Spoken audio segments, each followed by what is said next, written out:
ओम शांति। आज 22 नवंबर 2024। सुनते हैं बाबा के मधुर महावाक्य। बाबा कहते, मीठे बच्चे, बाप की श्रीमत पर चलना ही बाप का रिगार्ड रखना है। मनमत पर चलने वाले डिसरिगार्ड करते हैं। प्रश्न है, गृहस्थ व्यवहार में रहने वालों को किसी एक बात के लिए बाबा मना नहीं करते, लेकिन एक डायरेक्शन देते हैं। वह कौन सा है? बाबा कहते, बच्चे, तुम भल सभी के कनेक्शन में आओ। कोई भी नौकरी आदि करो, संपर्क में आना पड़ता है, रंगीन कपड़े पहनने पड़ते हैं, तो पहनो, बाबा की मना नहीं है। बाप तो सिर्फ डायरेक्शन देते हैं। बच्चे, देह सहित देह के सब संबंधों से ममत्व निकाल मुझे याद करो। मतलब जो कुछ भी करे उसमें हमारी आसक्ति ना जाए, हमारा ममत्व ना हो। शौक से मतलब शौक उसमें अटक ना जाए, क्योंकि हम तो आत्माएं हैं और आत्मा विनाशी है।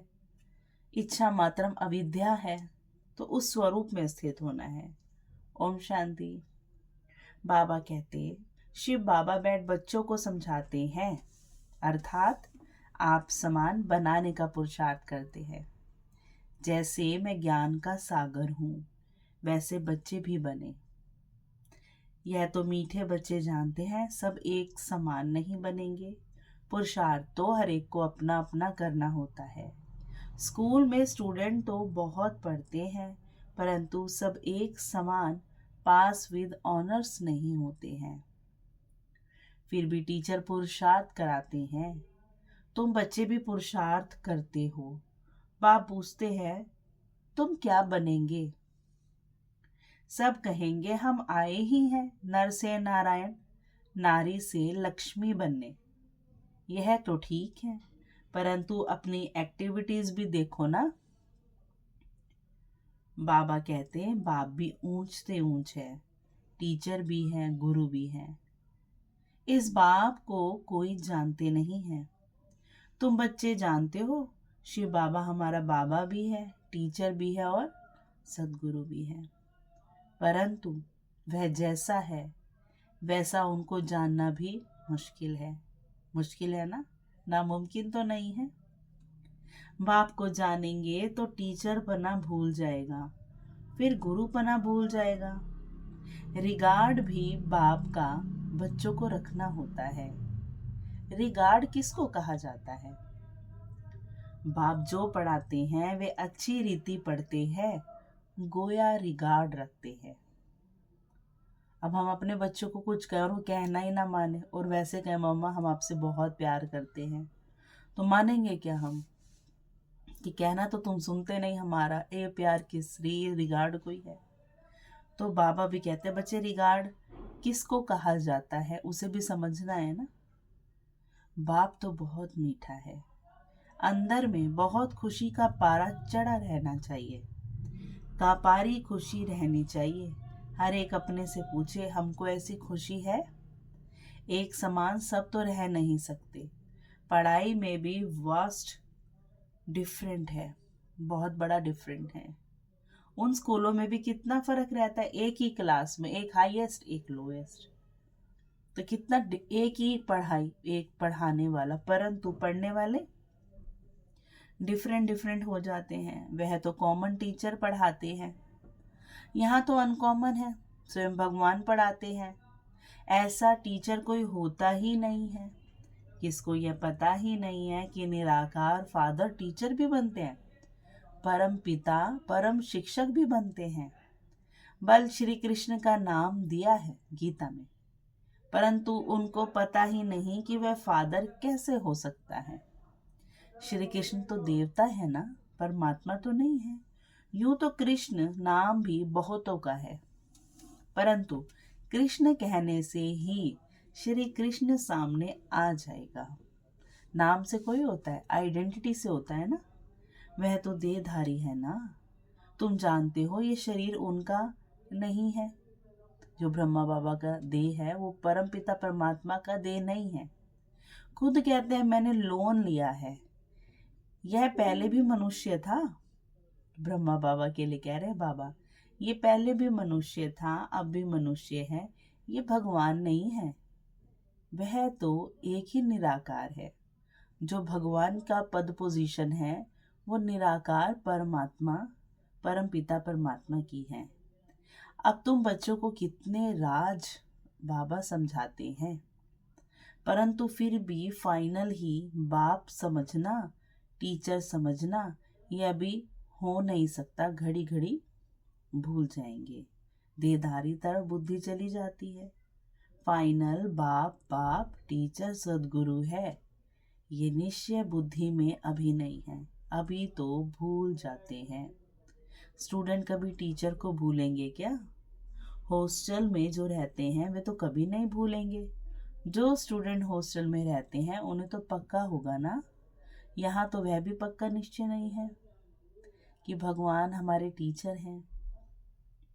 नंबरवार पुरुषार्थ अनुसार हॉस्टल में बैठे हैं तो जरूर स्टूडेंट्स हैं, परंतु ये पक्का निश्चय नहीं है। जानते हैं सब अपने अपने पुरुषार्थ अनुसार पद ले रहे हैं। बाबा जानते हैं, बाबा को वंडर नहीं लगता, पर बाबा उसकी डिस्कस जरूर करते हैं। उस पढ़ाई में तो फिर भी कोई बैरिस्टर बनते हैं, इंजीनियर बनते हैं, डॉक्टर बनते हैं। यहाँ तो तुम विश्व के मालिक बन रहे हो। ये पढ़ाई का एम ऑब्जेक्ट क्या है? विश्व का मालिक बनना। तो ऐसे स्टूडेंट की बुद्धि कैसी होनी चाहिए? चलन वार्तालाप अच्छा होना चाहिए ना। बाप समझाते बच्चे, तुमको कभी रोना नहीं है, तुम विश्व के मालिक बनते हो। या हुसैन नहीं मचानी चाहिए। या हुसैन मचाना माने जोर जोर रोना, यह है हाईएस्ट रोना। बाप तो कहते हैं जिन रोया तिन खोया। विश्व की ऊंच ते ऊंच बादशाही गवा बैठती है। कहते हैं हम नर से नारायण बनने आए हैं, परंतु चलन कहाँ है? नंबरवार पुरुषार्थ अनुसार सब पुरुषार्थ कर रहे हैं। कोई तो अच्छी रीति पास हो, स्कॉलरशिप ले लेते हैं, कोई ना पास हो जाते हैं। नंबरवार तो होते ही हैं। तुम्हारे में भी कोई तो पढ़ते हैं, कोई पढ़ते भी नहीं है। जैसे गांव वालों को पढ़ना अच्छा नहीं लगता है, घास काटने लिए बोलो तो खुशी से जाएंगे। तो उसमें स्वतंत्र लाइफ समझते हैं ना, पढ़ने में बंधन समझते हैं। पढ़ना बंधन समझते हैं, ऐसे भी बहुत होते हैं। साहूकारों में जमींदार लोग भी कम नहीं होते। बाबा कहाँ कहाँ से एग्जाम्पल लाते हैं हम बच्चों को समझाने के लिए। अपने को साहूकारों में जमींदार लोग भी कम नहीं होते। अपने को इंडिपेंडेंट बड़ा खुशी में समझते हैं। नौकर नाम तो नहीं है ना, साहूकारों में भी नौकर तो नहीं है। ऑफिसरी आदि में तो मनुष्य नौकरी करते हैं ना। जमींदार साहूकार ये नौकरी नहीं करते, इनका खुद का ही रहता है कारोबार। परंतु जो ऑफिसर होंगे, बाबा कहते हैं वो तो फिर भी नौकर ही है, नौकरी करते हैं। तो अभी तुम बच्चों को बाप पढ़ाते हैं विश्व का मालिक बनाने, नौकरी के लिए नहीं पढ़ाते हैं। तुम तो इस पढ़ाई से विश्व का मालिक बनने वाले हो ना। बड़ी ऊंची पढ़ाई ठहरी। तुम तो विश्व के मालिक बिल्कुल इंडिपेंडेंट बन जाते हो। बात कितनी सिंपल है, एक ही पढ़ाई है जिससे तुम इतने ऊंच महाराजा महारानी बनते हो, सो भी पवित्र। तुम तो कहते हो कोई भी धर्म वाला हो आकर पढ़े, समझेंगे यह पढ़ाई तो बहुत ऊंची है। विश्व के मालिक बनते हो, यह तो बाप पढ़ाते हैं। अभी तुम्हारी अब बुद्धि कितनी विशाल बनी है। हद की बुद्धि से बेहद की बुद्धि में आए हो। नंबरवार पुरुषार्थ अनुसार कितनी बेहद की बनी है? हाँ, इतनी बेहद की बनी है कि जो भगवान की बुद्धि में है ज्ञान, वो बाबा हमें सब समझाते हैं और हमारी बुद्धि समझती है, एग्री करती है। तो बाबा तो विशाल है, हर चीज का सागर है। बाबा कहते हैं इसलिए तुम्हारी बुद्धि कितनी विशाल बनी है। कितनी खुशी रहती है हम सब औरों को विश्व का मालिक बनावे। हमें अच्छा लगता है ना सेवा करना, कि हम औरों को भी ऐसा बनाए। वास्तव में नौकरी तो भल वहाँ भी होती है। बाबा कह रहे नौकरी भी है वहाँ, ये दास दासियां नौकर आदि तो चाहिए ना, पढ़े के आगे अनपढ़े भरी ढोएंगे। इसलिए बाप कहते हैं अच्छी रीति पढ़ो तो तुम यह बन सकते हो। कहते भी हैं हम यह बनेंगे, परंतु पढ़ेंगे नहीं तो क्या बनेंगे। नहीं पढ़ते हैं तो फिर बाप को इतना रिगार्ड से याद नहीं करते हैं। बाप कहते हैं जितना तुम याद करेंगे तो तुम्हारे विक्रम विनाश होंगे। बच्चे कहते हैं बाबा जैसे आप चलाओ। बाप भी मत इन द्वारा ही देंगे ना, परंतु इनकी मत भी लेते नहीं, फिर भी पुरानी सड़ी हुई मनुष्य मत पर ही चलते हैं। देखते भी हैं शिव बाबा इस रथ द्वारा मत देते हैं, फिर भी अपनी मत पर चलते हैं। जिसको पाई पैसे की कोड़ी जैसी मत कहें उस पर चलते हैं। रावण की मत पर चलते चलते इस समय कोड़ी मिसल बन गए हैं। बाबा दुनियावी सभी मनुष्य के भी बता रहे हैं और ब्राह्मण बच्चों की भी बता रहे हैं। अब राम जगत राम शिव बाबा मत देते हैं, निश्चय में ही विजयी है, इसमें कभी नुकसान नहीं होगा। नुकसान को भी बाप फायदे में बदल देंगे, परंतु निश्चय बुद्धि वालों को। संशय बुद्धि वाले अंदर गुटखा खाते रहेंगे। निश्चय बुद्धि वालों को कभी गुटखा कभी घाटा पड़ नहीं सकता। बाबा खुद गारंटी करते हैं श्रीमत पर चलने से कभी अकल्याण हो नहीं सकता। मनुष्य मत को देहधारी की मत कहा जाता है। यहाँ तो है ही मनुष्य मत, गाया भी जाता है मनुष्य मत, ईश्वरीय मत और दैवी मत। अब तुम्हें ईश्वरीय मत मिली है जिससे तुम मनुष्य से देवता बनते हो, फिर वहां तो स्वर्ग में तुम सुख ही पाते हो, कोई दुख की बात ही नहीं है। वह भी स्थायी सुख हो जाता है। कितना समय चलता है? पूरा 21 जन्म, 2500 साल, जिसे कोई लूट पाट नहीं सकेगा, छीन नहीं पाएगा। इस समय तुमको फीलिंग में लाना होता है, इन बातों को, इन संस्कारों को फीलिंग अनुभव में लाना होता है। भविष्य की फीलिंग आती है, हम लाएंगे तो हमें भविष्य का भी सुख फील होगा। अभी ये है पुरुषोत्तम संगम युग, जबकि श्रीमत मिलती है। ये वही पुरुषोत्तम संगम युग है और हम जानते हैं हम सबको वही श्रीमत भगवान की मिल रही है। बाप कहते हैं मैं कल्प के संगम युग पर आता हूँ, उसको तुम जानते हो, उनकी मत पर तुम चलते हो। बाप कहते बच्चे गृहस्थ व्यवहार में भल रहो। कौन कहता है तुम कपड़े आदि बदली करो, भल कुछ भी पहनो। बहुतों से कनेक्शन में आना पड़ता है। रंगीन कपड़ों के लिए कोई मना नहीं है, कोई भी कपड़ा पहनो, इनसे कोई ताल्लुक नहीं है। बाप कहते हैं देह सहित देह के सब संबंध छोड़ो, बुद्धि से उसको फ्री करो, बाकी पहनो सब कुछ। बाबा कपड़ों का पुरुषार्थ कोई कराने आए हैं। बाबा कितना हल्का करते हैं, आत्मा कितनी बोझिल हो जाती है, छोटी छोटी बातों में अटकती है। वाइट पे भी अटक नहीं जाना, तो बाबा इसलिए कहते हैं कुछ भी पहनो, सिर्फ अपने को आत्मा समझ बाप को याद करो, ये पक्का निश्चय करो। यह भी जानते हो आत्मा ही पतित और पावन बनती है। महात्मा को भी महान आत्मा कहेंगे, महान परमात्मा नहीं कहेंगे। कहना भी शोभता नहीं। कितनी अच्छी पॉइंट है ये समझने की।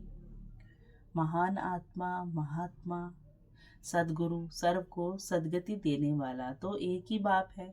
वहां कभी अकाले मृत्यु होती नहीं है। अभी तुम बच्चे समझते हो बाबा हमको फिर से ऐसा देवता बनाते हैं, आगे यह बुद्धि में नहीं था। कल्प की आयु कितनी है यह भी नहीं जानते थे, अभी तो सारी स्मृतियां आई है। बाबा ने हमें पूरे कल्प की स्मृतियां दिलाई हैं। यह भी जानते, यह भी बच्चे समझते हैं आत्मा को ही पाप आत्मा, पुण्य आत्मा कहा जाता है। पाप परमात्मा कभी नहीं कहा जाता। फिर कोई कहे परमात्मा सर्वव्यापी है, पाप आत्माओं में भी है, पुण्य आत्माओं में भी है, तो भी कितनी बेसमझी है। जो भी हम कर्म कर रहे हैं अच्छे व बुरे, अच्छे कर रहे हैं तो वो परमात्मा सब में है ना। और बुरे कर रहे हैं तो वो परमात्मा करा रहे हैं। बाबा कहते कितनी बेसमझी है। ये बाप ही बैठ समझाते हैं, अभी तुम जानते हो 5000 वर्ष के बाद पाप आत्माओं को पुण्य आत्मा बाप ही आकर बनाते हैं। एक को नहीं, सब बच्चों को बनाते हैं। बाप कहते हैं तुम बच्चों को बनाने वाला मैं ही बेहद का बाप हूँ, जरूर बच्चों को बेहद का सुख दूंगा। सतयुग में होती ही हैं पवित्र आत्माएं। देखो हम सभी बाबा के पास अपना अपना वर्षा लेने आए हैं, हमारा भाग्य कोई नहीं छीन सकता। तो इस चीज पे हमें निश्चय रखना है कि मेरा भाग्य भगवान दे रहा है, कोई इंसान नहीं दे रहा जो मैनिपुलेट होगा।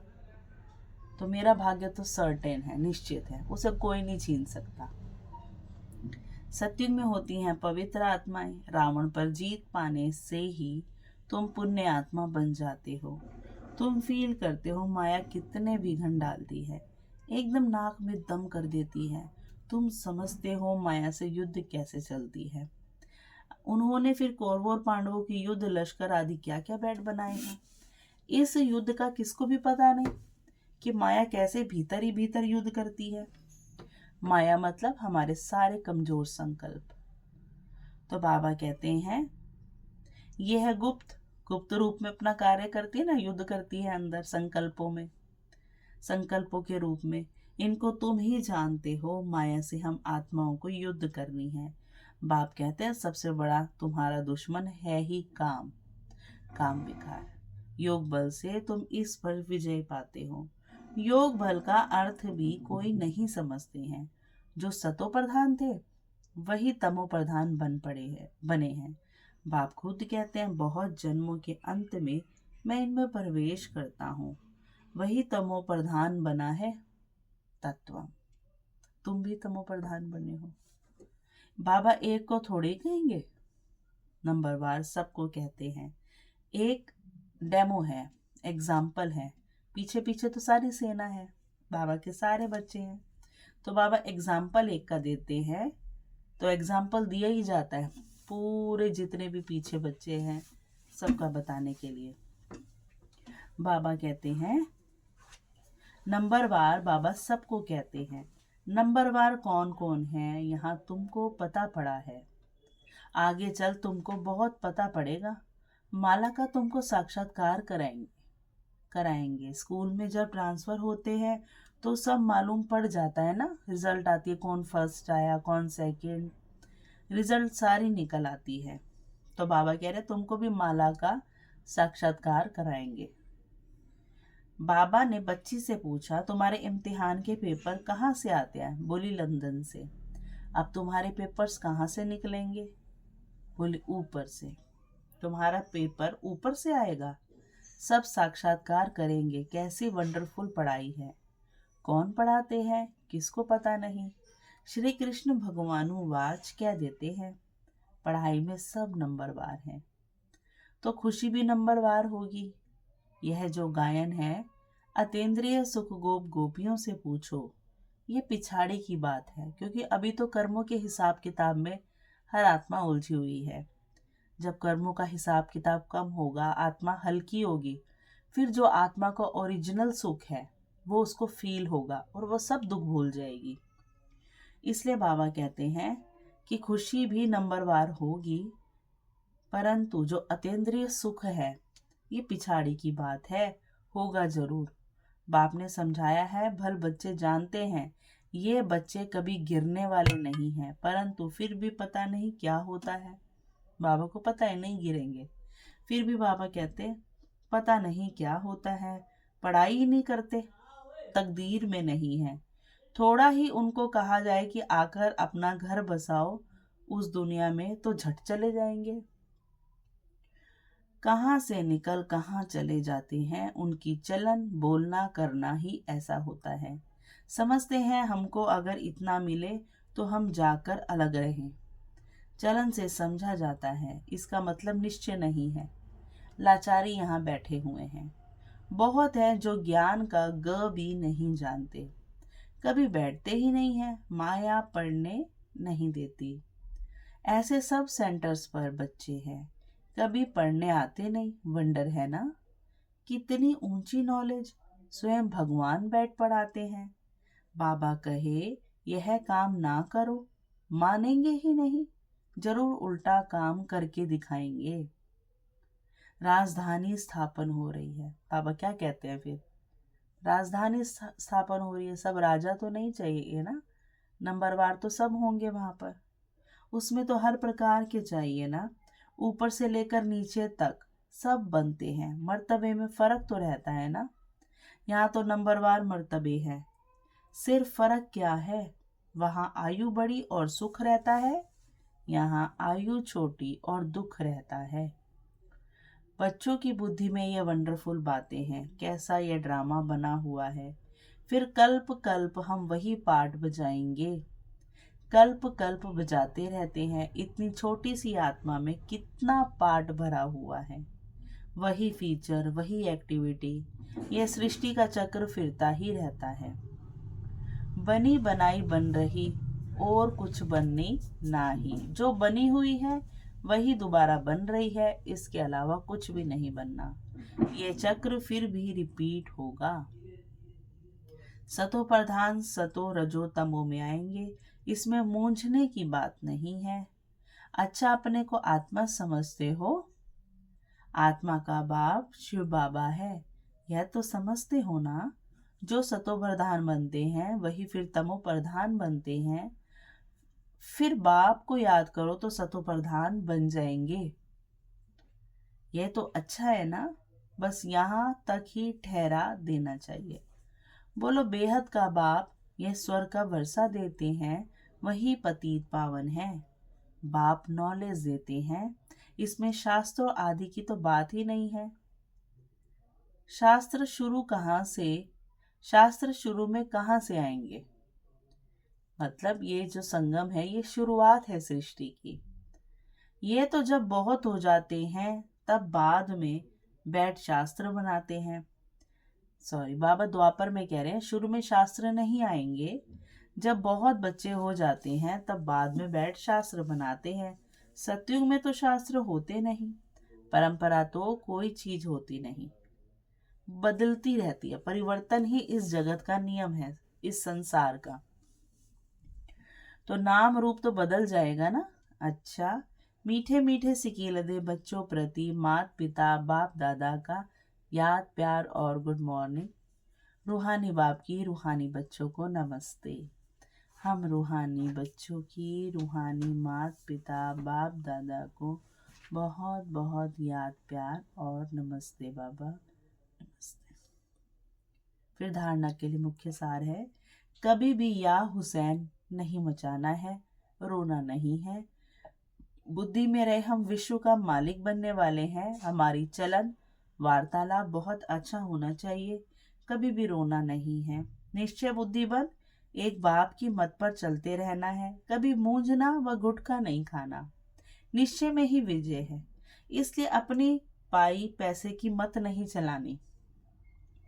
वरदान है, किसी भी परिस्थिति में फुल स्टॉप लगाकर स्वयं को परिवर्तन करने वाले ही सर्व की दुआओं के पात्र भव। किसी भी परिस्थिति में फुल स्टॉप तब लगा सकते हैं जब बिंदु स्वरूप बाप और बिंदु स्वरूप आत्मा दोनों की स्मृति हो, कंट्रोलिंग पावर हो। जो बच्चे किसी भी परिस्थिति में स्वयं को परिवर्तन कर फुल स्टॉप लगाने में स्वयं को पहले ऑफर करते हैं, वे दुआओं के पात्र बन जाते हैं। उन्हें स्वयं भी दुआएं और अर्थात खुशी मिलती है, बाप द्वारा और ब्राह्मण परिवार द्वारा भी दुआएं मिलती हैं। फिर स्लोगन है, जो संकल्प करते हो उसे बीच बीच में दृढ़ता का ठप्पा लगाओ तो विजयी बन जाएंगे। मतलब जो भी संकल्प हम बाबा के आगे रखते हैं उसे बीच बीच में खुद ही रिवाइज करना है, तो वो संकल्प दृढ़ होता जाएगा और फिर विजय दिलाएगा। अच्छा, ओम शांति। शुक्रिया मीठे बाबा, शुक्रिया।